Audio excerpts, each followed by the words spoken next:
Isaías capítulo 53, eu vou te pedir que, se você abrir a sua Bíblia, você deixe ela aberta. Nós vamos ler por enquanto somente o versículo 1, mas depois vamos ler todo o capítulo 53.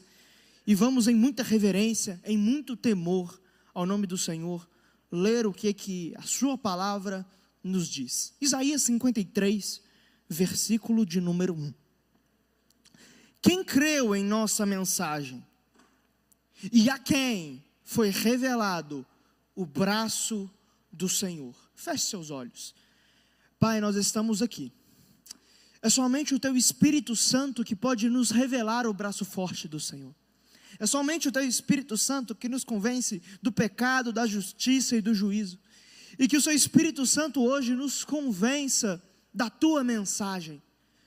Que o Seu Espírito fale conosco poderosamente, revelando e apontando Jesus Cristo, o Filho de Deus. É isso que nós oramos, recebemos na autoridade do nome de Jesus. Amém, amém e amém. Meus irmãos, o título do nosso sermão hoje é: em que mensagem você tem crido? É uma pergunta, eu vou repetir mais uma vez. Em que mensagem você tem crido? Isaías começa esse texto com uma pergunta, dizendo: Senhor, quem acreditou na mensagem verdadeira? Quem acreditou na mensagem do Senhor? E sabe, eu não sei se você tem a mesma impressão que eu, mas nós vivemos em um mundo que tem problema com a verdade. A verdade para o mundo, a mensagem que se prega na sociedade atual é que não existe verdade. É essa mensagem que é pregada. A verdade é plural.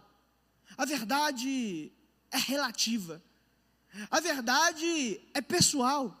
Então aquilo que para mim é verdade, para você pode não ser. É isso que a sociedade prega. E é uma sociedade que tem problema com a única mensagem que deveria ser aceita, que é a mensagem do Evangelho, que é essa mensagem que Isaías nos expõe nesse capítulo. E sabe, tem muitas mensagens por aí. Eu não estou falando de mensagem pregada em púlpito, não. Estou falando de mensagem que é pregada quando você abre o seu Instagram. Eu estou falando de mensagens que estão na mente das pessoas, nas rodas de conversa de escolas, faculdades, trabalhos, na mentalidade, estão lá no TikTok, estão em todos os lugares, mensagens que não estão na igreja. Por exemplo, você pode crer, já que a verdade é relativa, que o sentido da sua vida é um amor romântico, por exemplo. Pessoas realmente acham que o sentido da vida se baseia nisso, e cada um escolhe uma mensagem mais a gosto. Não, é isso daqui que vai me dar o sentido da minha vida. É uma mensagem que você pode crer. Outra mensagem que alguns acreditam é a mensagem de que, não, o importante da vida é o dinheiro. Eu preciso conquistar, é crescer, é ganhar mais e ganhar mais, é juntar mais e mais, é crescer mais, e a vida vira um papel. Vira um número bancário numa conta. Você pode acreditar nisso. Pode ser uma mensagem. Outros creem na mensagem do prazer imediato. Não, eu preciso ir para a cama com quem eu quiser. Eu preciso ter prazer e ir agora, do jeito que eu quiser, da maneira que eu quiser. É a minha vida, minhas regras. É uma mensagem que você pode acreditar.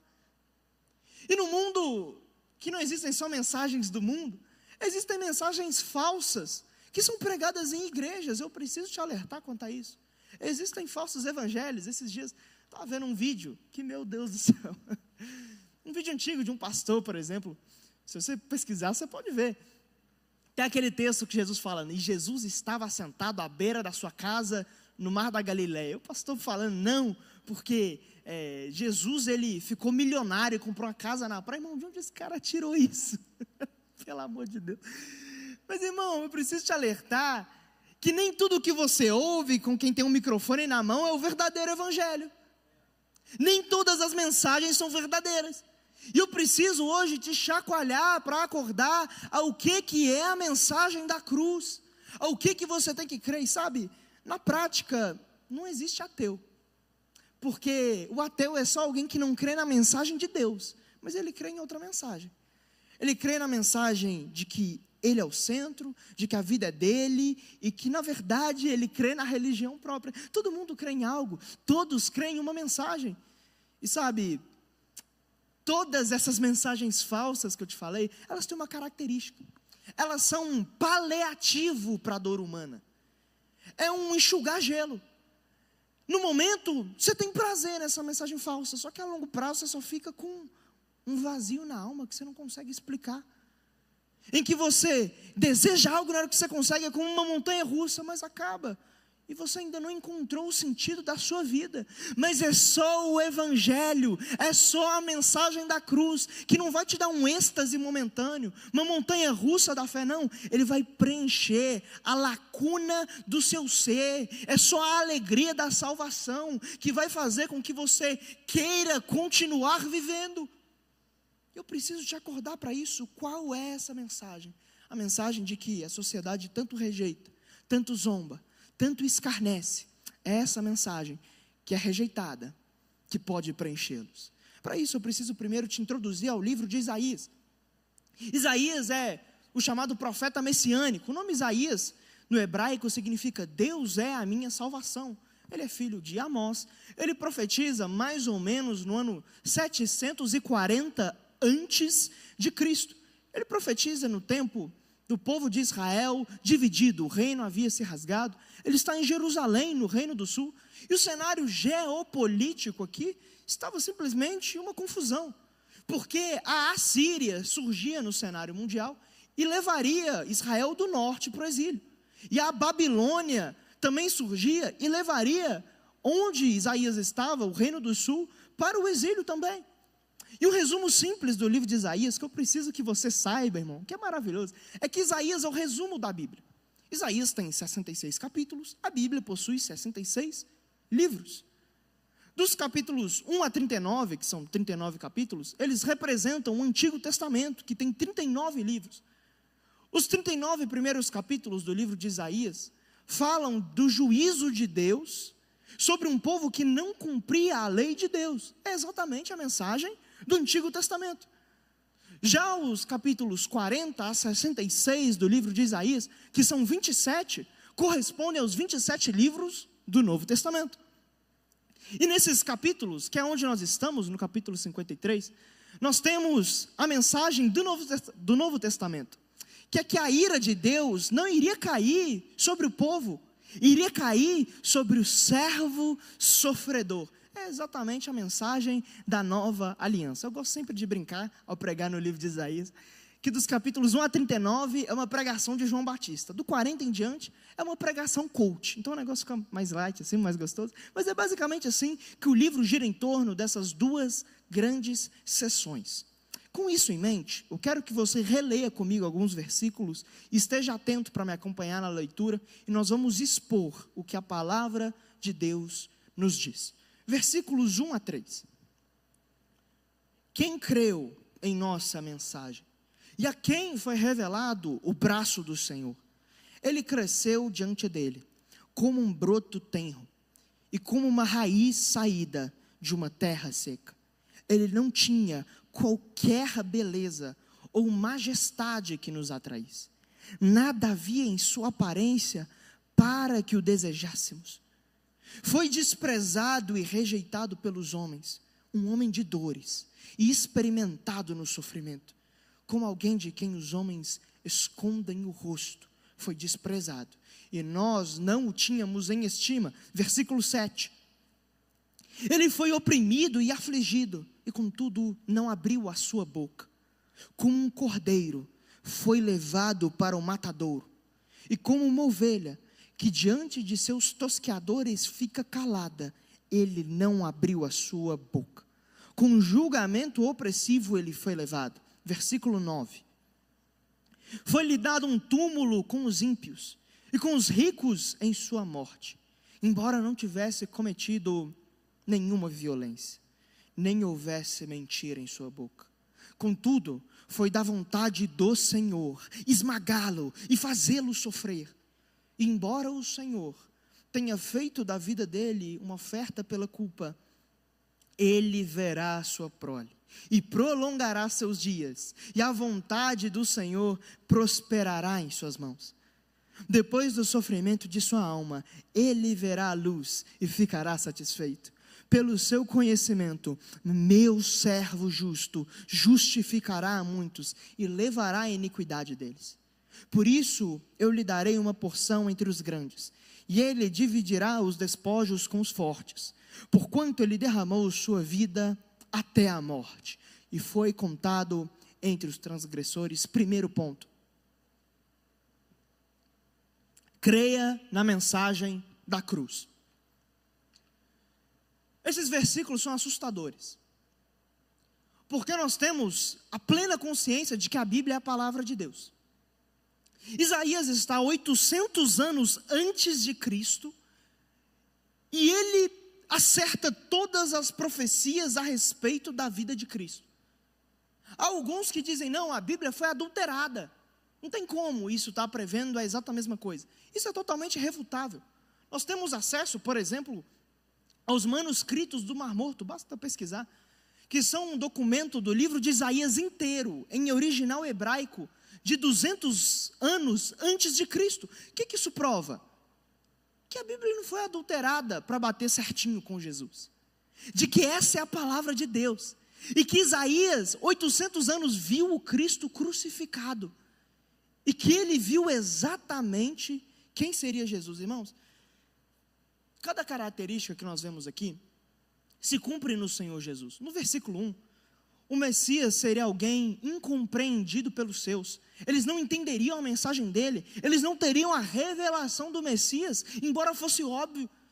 Jesus cita o versículo 1 desse capítulo, em João 12, 38, ao dizer que, embora ele fizesse muitos milagres, os fariseus não criam. A profecia se cumpre em Jesus. No versículo 4, o Messias é alguém que curaria os enfermos, para provar que ele tem autoridade sobre uma doença muito maior do que dor de cabeça, muito maior do que o câncer, que é a doença do pecado. É o que Jesus faz. Um dia Jesus está numa casa, e alguns amigos descem um paralítico numa maca, e Jesus fala, filho, seus pecados estão perdoados. Os fariseus ficam pensando, só Deus pode perdoar pecados, quem que é esse cara na fila do pão?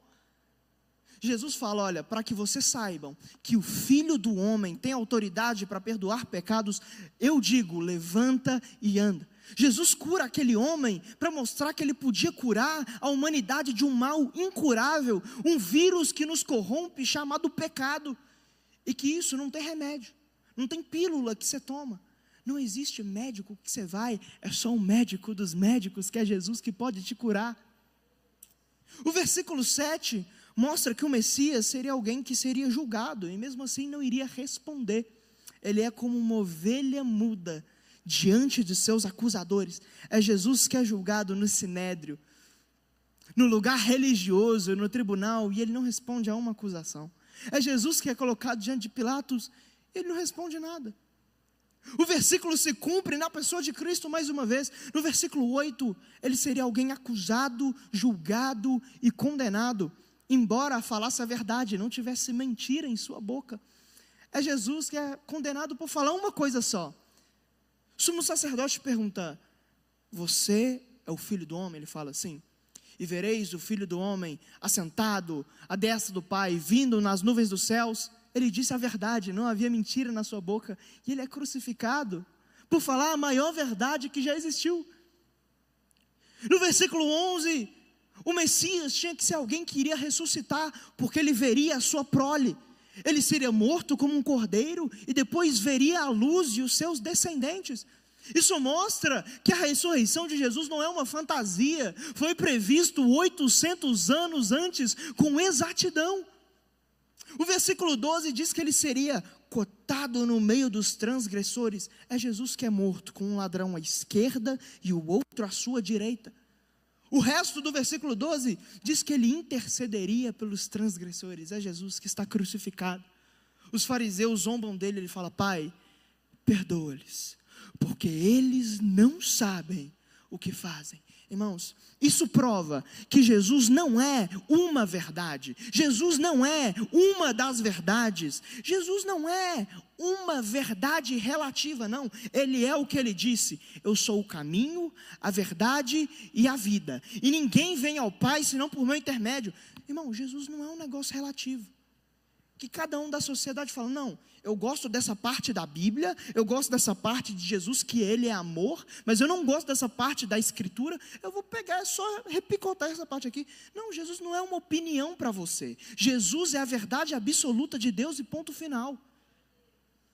A Bíblia não é uma piada, ela é a inspirada palavra de Deus, ela não é um artigo de gente doida, ela é a sabedoria de Deus para salvar o pecador. Não é uma opinião, não é uma coisa de quem é fundamentalista, porque é isso que o crente é taxado na sociedade atual. Se ele crê que só esse livro é verdade, é colocado na testa dele um adesivo, fundamentalista.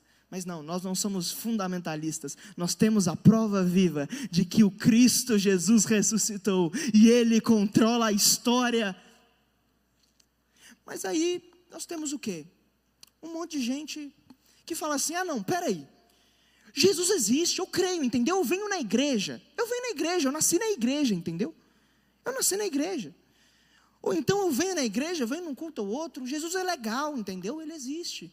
Eu oro para ele para me arranjar um namorado, eu oro para ele para poder trocar de carro, eu oro assim, sabe? Quem sabe eu sou promovido, ganho uma casa, mas assim, eu venho no culto, eu sinto aquela paz gostosa, mas aí não tem problema, né? Eu durante a semana, eu estou lá, ir para a boate, venho uma vez no culto, irmão, sendo muito sincero, você não está precisando de um carro novo, você não está precisando de um namorado, você não está precisando de uma casa própria, você está precisando de se arrepender e crer no Senhor Jesus. Você está precisando, sabe de quê? Não é de carro, irmão. Nós estamos precisando de relacionamento com Jesus, para a gente deixar de ser avarento, fofoqueiro, mesquinho, caluniador, depravado, idólatra, imoral. É isso que nós estamos precisando. Não é algo que eu pego e repico e uso ao meu próprio prazer. É muito pesado o que eu estou falando, eu sei. Mas é a verdade, eu não posso te esconder. E sabe, a realidade mesmo é que tem muita gente, por causa da nossa cultura, que trata Jesus como se ele fosse uma espécie, entre aspas, de prostituta. Que você tem tempo com ele uma vez na semana e passa o resto da semana sem nem falar com ele e acha mesmo que faz parte do povo dele. Não, irmão, Jesus não é uma prostituta que se envolve um dia na semana. Ele é noivo, e noivo você tem casamento. Casamento é relacionamento para o resto da vida. Sabe, Jesus não é só um mestrezinho moral antigo, não é um filósofo legal, tipo um cara, tipo Platão, Aristóteles, que ensinou um monte de provérbios bacanas para o povo, ensinou só a amar, morreu assim na cruz. Não, Jesus não é isso. Jesus, ele é o Filho de Deus encarnado. Ele é o Deus Todo-Poderoso, Ele é o Messias, predito 800 anos antes, com exatidão por Isaías. E nós temos aqui a prova irrefutável de que Jesus não é uma opinião. Ou você aceita Ele e você entrega tudo, ou você não entrega nada. Com Ele não existe entregar 99%, ou é 100%, ou você não entregou nada. Sabe, irmãos, essa salvação é tão grande que nós recebemos. Se eu pudesse ver aquela cena da cruz, eu consigo ver com os meus olhos espirituais, eu consigo ver com a fé, mas é tão grande aquilo que está sendo oferecido a tantas pessoas aqui, que é a salvação. A salvação não é uma religião, a salvação é um relacionamento com Cristo. Você pode, irmãos, é muito triste falar isso, mas tem pessoas que não perdem um culto, que nunca foram convertidas. Tem pessoas que nasceram na igreja, que nunca foram convertidas. Tem pessoas que são filhos de pastores e nunca foram convertidas, porque nunca tiveram um relacionamento verdadeiro com Cristo. Mas sabe, a salvação que está sendo oferecida a tantas pessoas é tão grande, porque aquele que disse, olha, com um aceno eu faço aparecer mais de 12 legiões de anjos, ele mesmo é espancado por uma legião de tropas romanas. Aquele que disse, eu sou a fonte da água da vida, tem na cruz a sua língua ressequida de sede. Ele fala, eu tenho sede. Aquele que disse, eu sou a ressurreição e a vida, ele é morto e colocado num túmulo de meros mortais.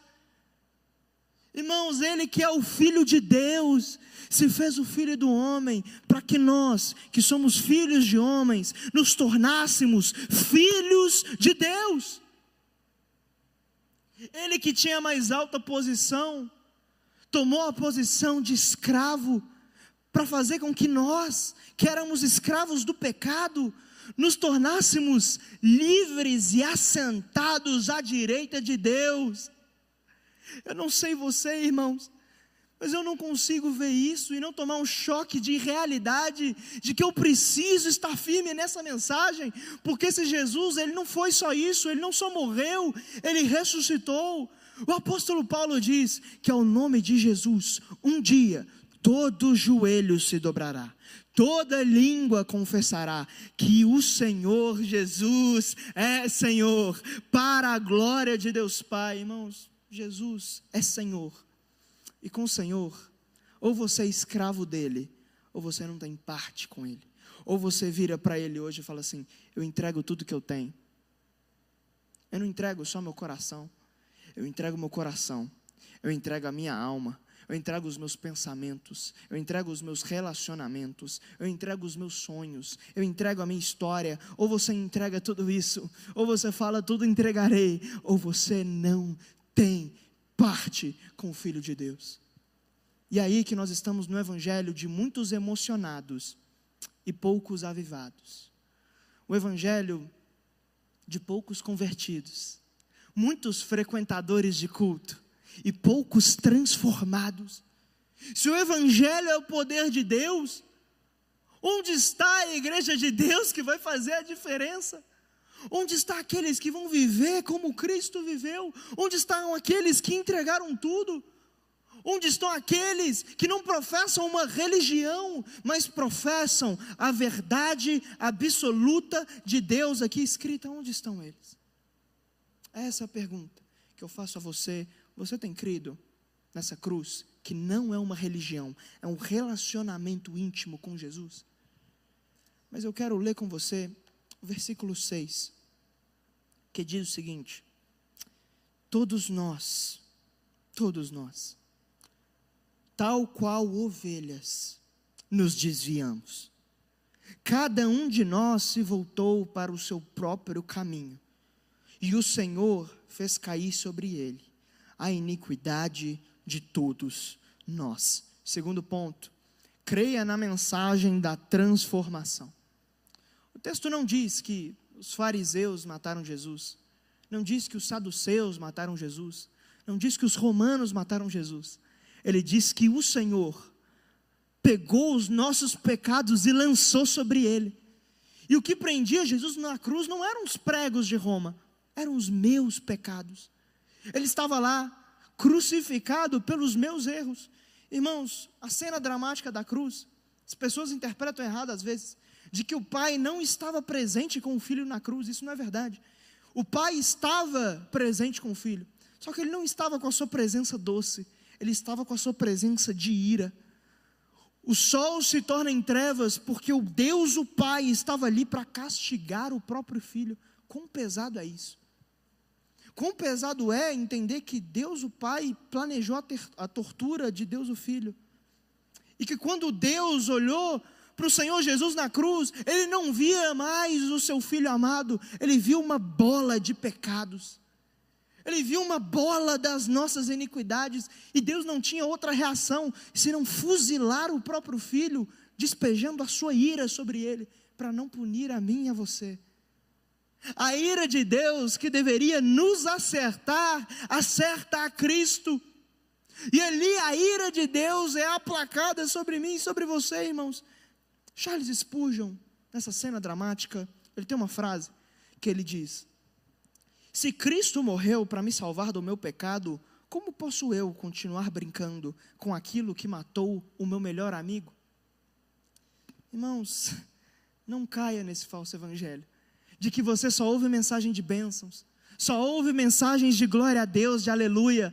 Não, irmãos, é constrangedor eu falar tudo o que eu te falei, que Cristo foi crucificado, mas se eu sei o que o meu pecado custou para Jesus, como que eu consigo continuar brincando com isso?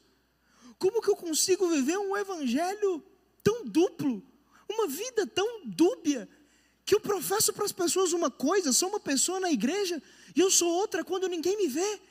Como eu consigo fazer isso, irmãos? Sabe, ainda nesse versículo, Isaías nos compara a ovelhas que se desviaram e voltaram para o seu próprio caminho. É exatamente a exposição da mensagem que eu estou te trazendo. Cada um de nós, antes de receber a Cristo, nos voltamos para o próprio caminho. Não, eu acho que o sentido da minha vida é isso. Nós nos voltamos para aquilo que nós desejamos para nós mesmos. Não, o sentido da minha vida é ser famoso. Não, o sentido da minha vida é ter dinheiro. Não, o sentido da minha vida é ter prazer, é ter aceitação. E todos nós, como ovelha, nos desviamos. E sobre a ovelha é um animal muito, muito diferente. Ela possui visão periférica. Os olhos da ovelha são do lado, então ela só enxerga a sua direita e a sua esquerda. Ela não consegue enxergar aquilo que está à sua frente. E é por isso que a ovelha é dependente de um pastor, porque sem a voz do pastor falando, ovelha, vem para cá, ela não consegue seguir para frente, ela vai se desviar. Irmãos, é Jesus que em João 10, ele diz, eu sou o bom pastor, e conheço as minhas ovelhas, e elas conhecem a minha voz e me seguem. Por quê? O Evangelho nos compara a ovelhas, porque sem o pastor que é Jesus, nós vamos nos desviar para a nossa própria mensagem. Sem o bom pastor que é Jesus, sem um relacionamento íntimo com Jesus, nós vamos falar, não, peraí, deixa eu vir para a direita, deixa eu vir para a esquerda, e sem ser nesse lugar de intimidade, irmãos, nós vamos sair do caminho do Senhor. E sabe, por que Deus diz que nós somos ovelhas? Preste muita atenção, porque Isaías diz que as ovelhas podem até se desviar, mas continua sendo ovelha.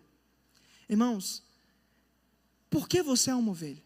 Porque a ovelha, ela pode até se desviar e acidentalmente cair no lamaçal do pecado, mas são só os porcos que gostam de viver no lamaçal do pecado. A ovelha não consegue viver no lamaçal do pecado, só os porcos conseguem. Irmãos, quem é a ovelha de Jesus não tem prazer no pecado.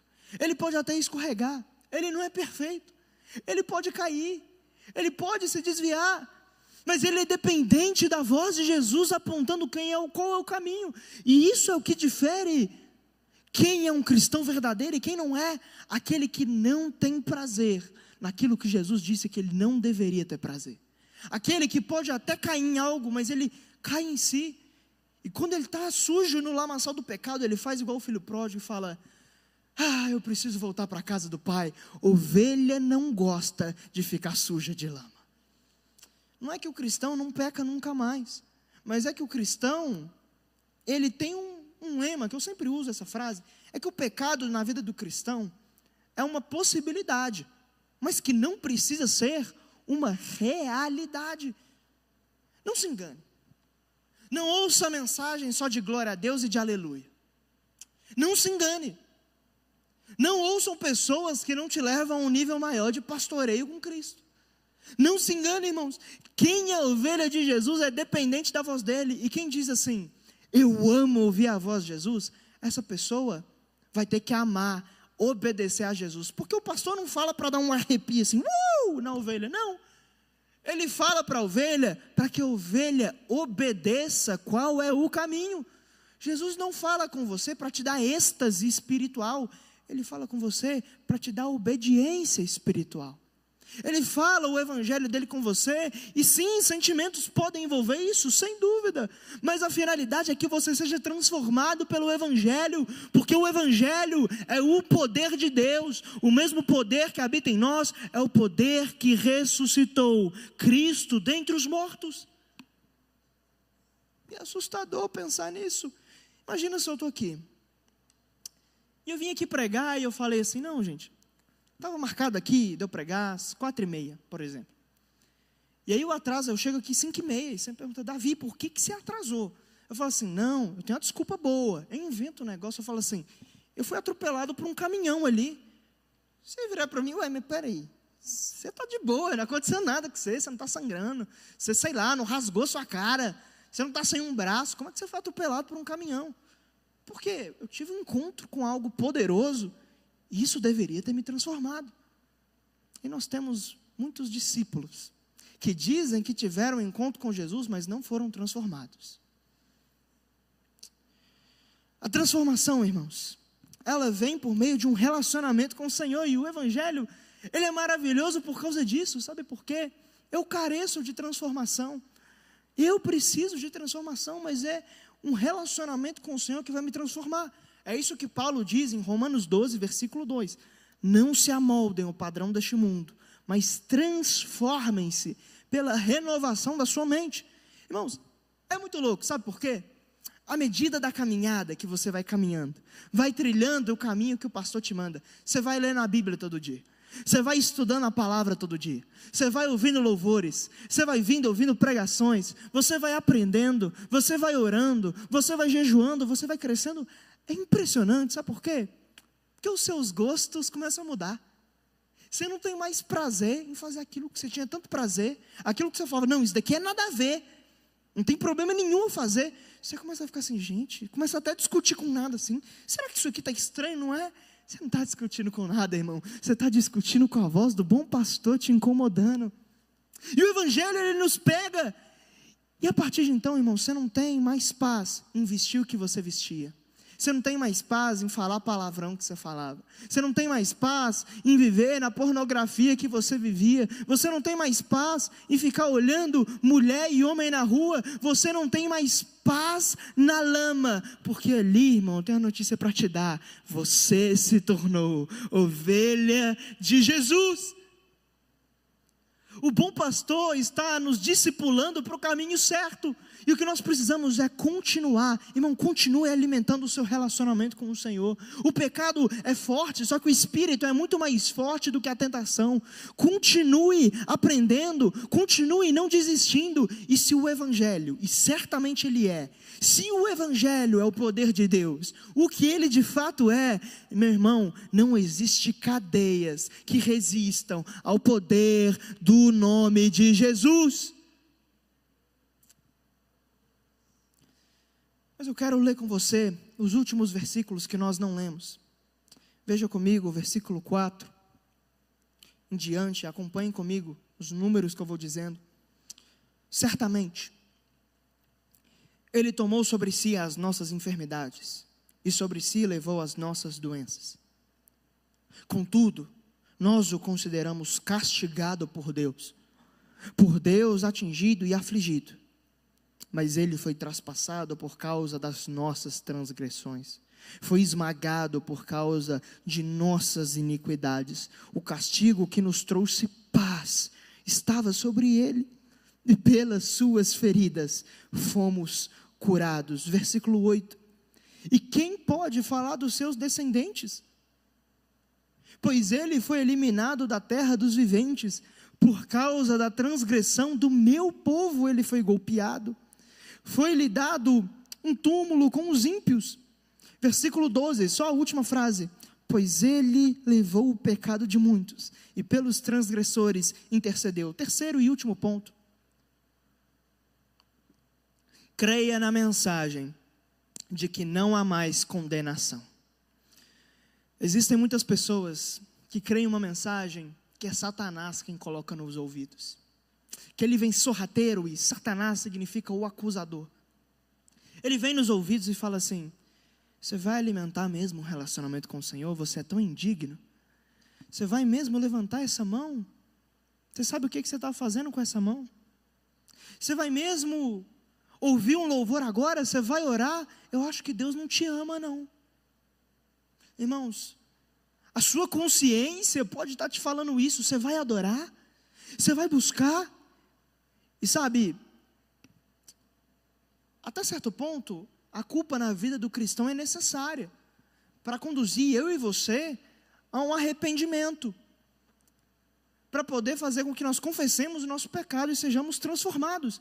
Mas o problema é quando você, talvez que está me ouvindo aqui agora, você já se arrependeu, você já confessou, e sabe, o chicote da culpa ele é pesado, ele é forte, ele estrala muito forte nas costas, ele não tem doença, essa doença chamada culpa, ela é diferente, porque nenhum psicólogo pode virar para você e falar assim: olha, o que você fez, eu te perdoo. Você sabe o que você fez. Nenhum psicólogo pode falar, olha, está aqui o laudo, você está perdoado. Não, ninguém pode fazer isso. O remédio que você for tomar não pode apagar a consciência daquilo que já aconteceu no seu passado. Não existe cura para o remédio, o contrário, né? Não existe cura para a doença da culpa, mas o remédio é Cristo. Irmãos, o que nós vemos aqui é tão maravilhoso, porque Isaías vê que teve alguém que pegou a nossa culpa. Teve alguém que falou assim, ei, o castigo não caiu sobre você, caiu sobre mim. E isso nos traz paz. E Ele cura uma doença incurável, que é a culpa, uma consciência suja. As mentiras de Satanás, que nós somos bombardeados o tempo inteiro. Irmãos, eu tenho a plena consciência de que muitos têm às vezes uma síndrome de Tomé na fé. Que ele fica assim, Senhor, eu preciso encostar no Senhor, é verdadeiro mesmo? Eu preciso colocar o meu dedo nas suas feridas, eu preciso saber realmente que o Senhor morreu e ressuscitou por mim. E sabe, o que o Senhor está fazendo aqui hoje é tão poderoso. Ele está te pegando e falando assim, filho, está vendo isso daqui? Está vendo esse texto de Isaías 53? Está vendo esse cordeiro que foi morto? Está vendo aquele filho de Deus morto na cruz? Então, meu filho, está vendo essa ferida aqui? Foi o seu pecado que eu já levei, foi o seu pecado que eu já perdoei, e agora você pode ter paz, irmãos. Romanos capítulo 8, versículo 1, não há mais condenação para os que estão em Cristo Jesus, que vivem pelo Espírito. Irmão, se você todo dia botar os olhos nas feridas do Filho de Deus, você sabe, Deus se esqueceu do meu pecado, eu tenho aqui o laudo, você está perdoado. O versículo 8 diz que, quem pode falar dos seus descendentes?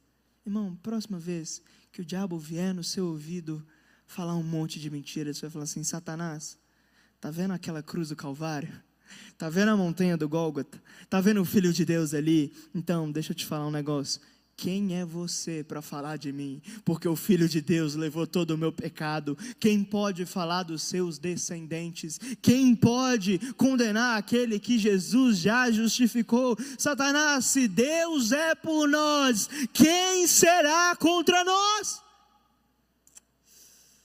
E o versículo 12 nos encerra dizendo que o Senhor Jesus orou pelos transgressores.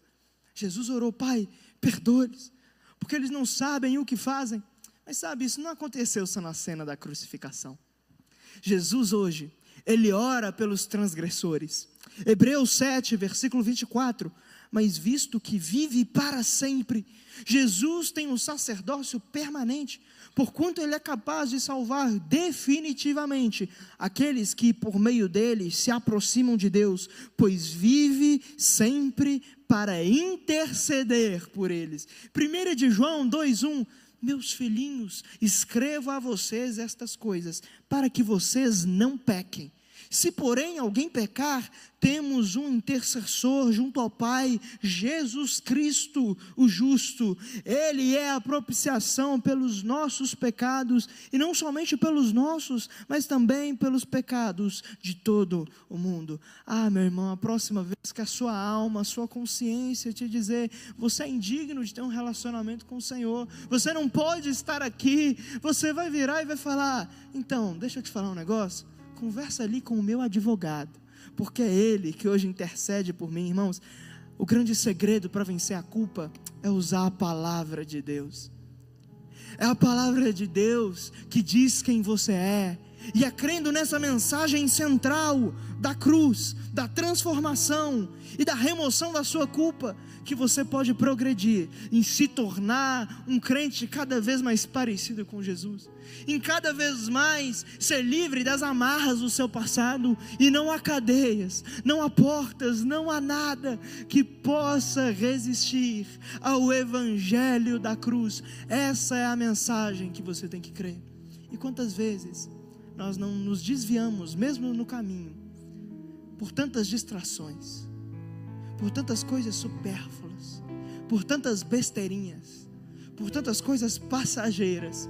Mas hoje, você que já conhece o Senhor, você está sendo acordado e chacoalhado para esse lugar de intimidade, para esse lugar de ser transformado, para esse lugar de não parar, para esse lugar de não ser escravo das mentiras do diabo na sua vida, mas de ser cada vez mais transformado de glória em glória, de poder em poder, para ser parecido com o Senhor Jesus.